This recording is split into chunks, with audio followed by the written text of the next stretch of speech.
எல்லாருக்கும் வணக்கம். இன்னைக்கு நாம பார்க்க போற விஷயம் நம்மள பல பேர் வாழ்க்கையில எங்கேயோ ஒரு இடத்துல அனுபவிச்ச ஒண்ணு.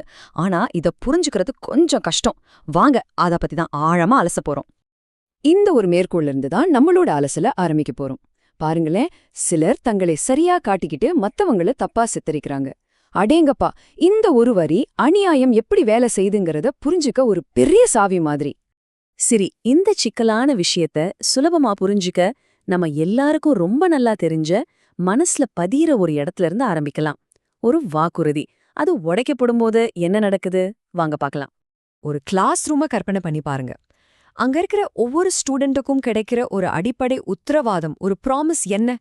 எல்லாருக்கும் சமமான ஒரு நல்ல கல்விக்கான வாய்ப்பு, இல்லையா? ஆனா அந்த ப்ராமிஸ் அது உடைக்கப்படுது. இப்படி ஒரு டீச்சர் ஒருவேளை அவங்களோட நல்ல பேரை காப்பாத்திக்கிறதுக்காகவோ என்னவோ ஒரு குறிப்பிட்ட ஸ்டூடெண்ட்டை மட்டும் டார்கெட் பண்றாங்க. இது ஏதோ ஒரு தடவை நடக்கிற தப்பு கிடையாது. இது திரும்ப திரும்ப மறுபடியும் மறுபடியும் நடக்குது. அப்படி நடக்கும்போது அந்த ஸ்டூடெண்டோட தன்னம்பிக்கை, அவங்களோட மனநிலை எல்லாமே பயங்கரமா அடிவாங்குது. சரி, நாம பார்த்த இந்த கிளாஸ் ரூம் சம்பவம் இருக்குல்ல, அது வெறும் ஒரு தனிப்பட்ட கதைன்னு மட்டும் நினைச்சிடாதீங்க. அது ஒரு பெரிய தொடர்ச்சியா நடக்கிற ஒரு அநியாயமான பேட்டர்னோட ஒரு சின்ன துளி, அவ்வளவுதான். இந்த ஆய்வு என்ன சொல்லுதுன்னா, இது எங்கேயோ ஒரு இடத்துல மட்டும் நடக்கிறதில்ல. வகுப்பறையில ஆரம்பிக்கிற இந்த விஷயம் அப்படியே காலேஜுக்கு போகுது. அப்புறம் நாம வேலைக்கு போற இடத்துலயும் தொடருது. அதாவது இது ஒரு தொடர் சுழற்சி மாதிரி. சரி, இந்த மாதிரி தொடர்ந்து ஒரு அநியாயம் நடக்கும்போது அதோட நீண்ட கால விளைவுகள் என்னவா இருக்கும்? ஒரு மனுஷனோட மனசுல அது என்ன மாதிரியான தாக்கத்தை ஏற்படுத்தும்? வாங்க அத பத்தி பார்க்கலாம். ஒரு கதையில வர கேரக்டர்ஸ் மாதிரி தான் மனுஷங்களும்.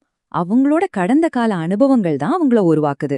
இந்த மாதிரி வலி நிறைஞ்ச அனுபவங்கள் சில பேர் ஏன் ஒரு மாதிரி நடந்துக்கறாங்கங்கறத புரிஞ்சுக்க நமக்கு உதவுது. ஆனா இங்க ஒரு ரொம்ப முக்கியமான விஷயத்த நம்ம தெளிவா புரிஞ்சுக்கணும். ஒருத்தரோட நடத்தைக்கு பின்னாடி இருக்கிற காரணத்தை புரிஞ்சுக்கிறது வேற, அவங்க செய்யற தப்ப நியாயப்படுத்துறது வேற. அவங்க பட்ட வலி ஒரு காரணமா இருக்கலாம், சரி.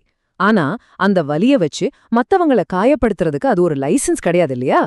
இந்த அநியாயமான பேட்டர்ன் இப்படியே தொடரும்போது நம்ம மனசுல ஒரு பெரிய கேள்வி எழும். அது என்னன்னா, இதுக்கெல்லாம் யார் உண்மையில பொறுப்பு? கொஞ்சம் யோசிச்சு பாருங்களேன். தப்பு பண்ற அந்த தனிப்பட்ட ஆளுங்களா காரணம்? இல்ல இந்த மாதிரி நடக்க அனுமதிக்கிற அந்த சிஸ்டம், அந்த அமைப்பு தான் காரணமா?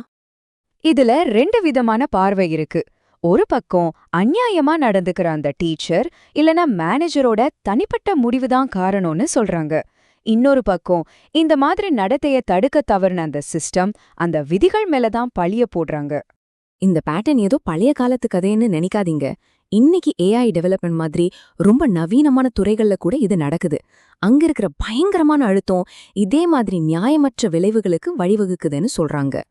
சரி, கடைசியா ஒரு முக்கியமான விஷயத்த பார்க்கலாம். இந்த மாதிரி ஒரு அநியாயத்தை சந்திச்ச ஒருத்தர் அவங்க வாழ்க்கையில எந்த பாதையை தேர்ந்தெடுக்க வாய்ப்பு இருக்கு? 2 பாதைகள் இருக்கு. இதுல பாதை தீங்கு செய்யறவங்களா மாறுறது. சிலர் தங்களுக்கு நடந்த அநீதியை அப்படியே மத்தவங்களுக்கும் செய்ய ஆரம்பிக்கிறாங்க. ஆனா 2வது ஒரு பாதை இருக்கு. அவங்க அந்த மோசமான அனுபவத்தை ஒரு பாடமா எடுத்துக்கிட்டு அதுல இருந்து மீண்டு வந்து ரொம்ப வலிமையானவங்களா மாறுறாங்க. கடைசியா இந்த ஒரு சிந்தனையோட உங்களை விட்டு போறேன். வாழ்க்கை எப்போதுமே நிச்சயமற்றது. அடுத்து என்ன நடக்கும்னு நம்ம யாருக்குமே தெரியாது. இது ஒரு பதில தரதை விட நம்ம முன்னாடி ஒரு பெரிய கேள்வியை வைக்குது. ஒருவேளை நம்ம வாழ்க்கையில இந்த மாதிரி ஒரு அநியாயத்தை நம்ம சந்திக்கும்போது நம்ம எந்த பாதையை தேர்ந்தெடுக்க போறோம்?